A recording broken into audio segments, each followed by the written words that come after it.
Behind the razor wire on the U.S. naval base in Guantanamo Bay, 91 men remain locked up. They're known as the leftovers. A handful still use hunger strikes to protest their conditions and indefinite incarceration. I usually say, I can make this table talk before I can convince any of those leftovers, to quit. For security reasons, the Navy would not allow us to identify the cultural advisor who serves as a liaison. We do have very stubborn detainees. We can't forget that the detainees that are here at one point had for their objective to kill Americans. And given the opportunity, they would continue to do so.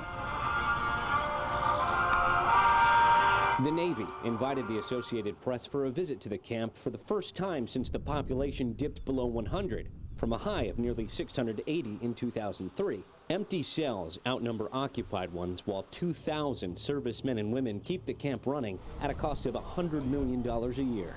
I have no order to execute a closure of Joint Task Force Guantanamo Bay.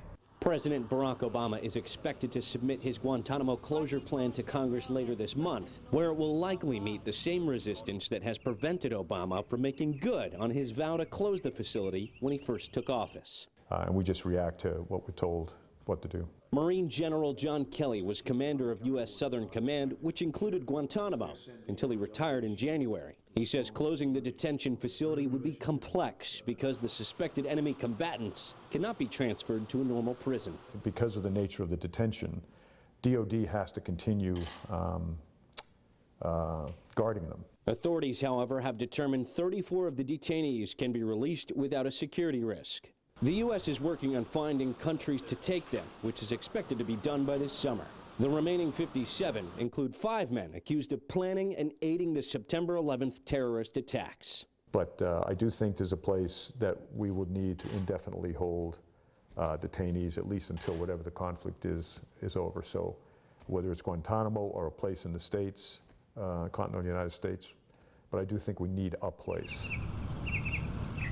For now, that place continues to be in southeastern Cuba.